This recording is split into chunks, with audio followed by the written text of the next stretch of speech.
Hello everybody. We're going to try something different, and I'm going to commentate as I watch the replay of a near perfect run with the Renault Alpine A110S. Alright, let's get it started.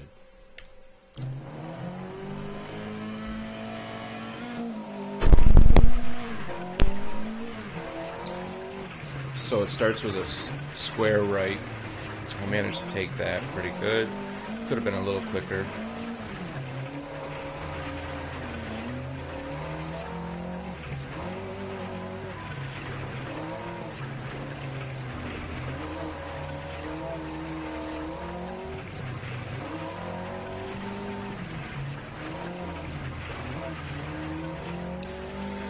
Watching out for posts and just keeping an eye on the camber. It does start to help to know the track, you know. If you're just starting out, you may not know the tracks as well as somebody who's driven them a couple times. But importantly, you can never memorize all of it unless you're time trialing and playing the same track over and over and over. As it were, just listen to your co-driver and make sure you adjust your co-driver calls to the time that suits your driving style. Or, don't make it so far ahead that you can't remember what he said, or so late that you're turning this is hairpin and you're already in the wall. But so this car is phenomenal. It's rear-wheel drive with a rear-mounted engine, so if you just keep an eye on where your rear tires are in your head, and remember that you're pushing and not crawling.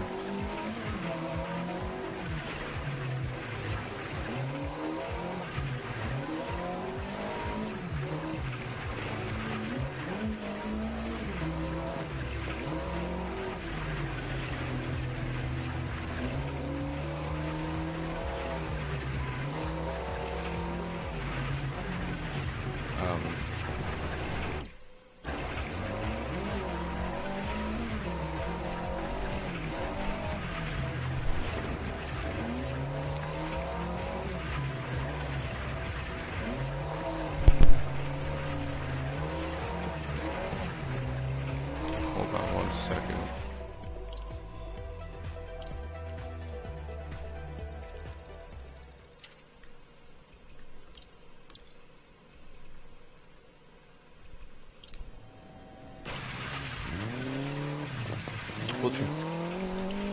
We'll try it from back here a little bit, and you can see that a lot of what's happening here is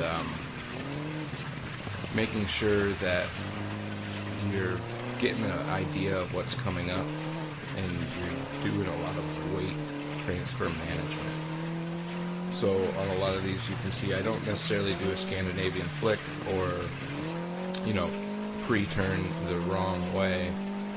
It's a method of weight transferring. You turn into a turn the wrong way and then finally flick the other way. And it's a way to get your weight to swing like a pendulum. But not necessarily, if you're even doing that, it's about making sure when you finish the corner that you're about to be in the best position possible to take the next one. So a little bit of planning and a little bit of looking ahead. Like you're looking almost 2 corners ahead, and I have my co-driver calls only about a corner and a half ahead, so that I can hear what's coming just in time to finish the corner that I'm in now. And then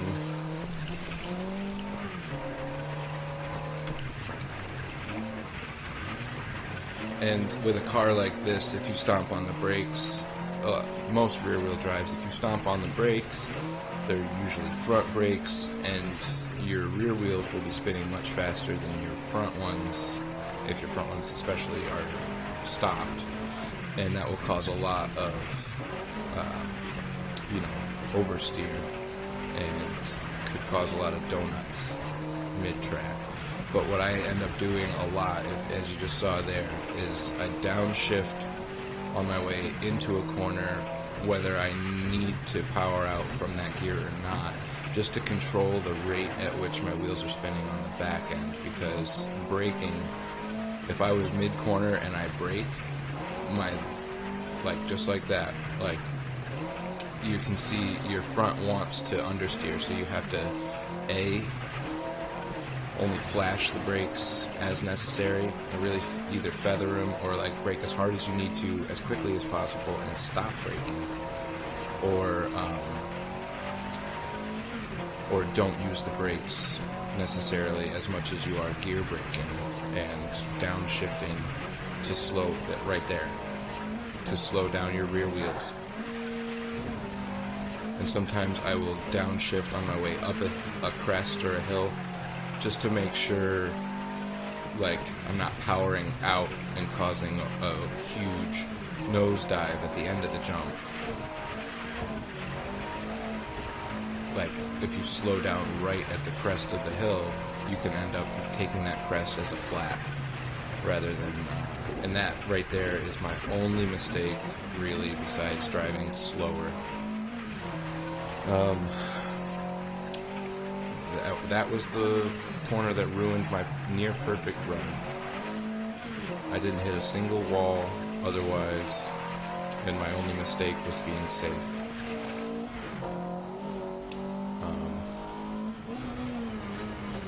Right there, again, the gear brake on the way up the hill really helps control what's going to happen after.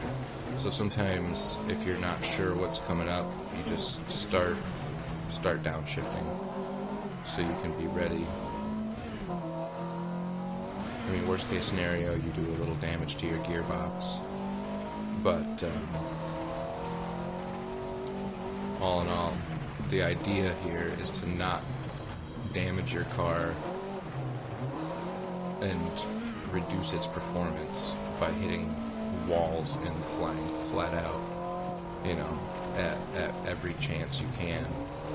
And right there, these S's really accentuate the idea that most of this game is weight transfer and being in the best position for the next turn at the end of every turn. Because knowing the course is almost not going to happen, not entirely, and getting the feel of certain vehicles, that comes with time as well. But even a beginner, if you're going slow enough to not smack the walls and drive safely, you'll end up placing rather well, especially in the early stages.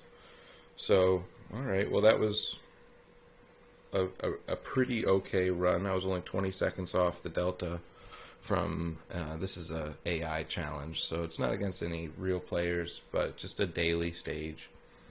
I find if you do the daily stages, you end up with quite a bit of money in community events. When you complete those, you get money the next day. In these you just get pretty much a nice little lump sum at the end of every single one. So it's always good to do those, especially if you're hurting for money and you have an available vehicle that's not being used in a career. So I actually tend to not do a career until I have either 2 vehicles in the class that I want to use, or there's no weeklies or dailies, or weeklies or monthlies, because dailies, you can let some of those fly by. There'll be a different one the next day. But, these 3 right here are going to probably add up to about 70,000 for tomorrow. So that's how you grind some money. This one would probably end up being, 160, 180,000 at the end of the week. So they keep you sharp. They make you change vehicles often, and it's a great way to stay in shape.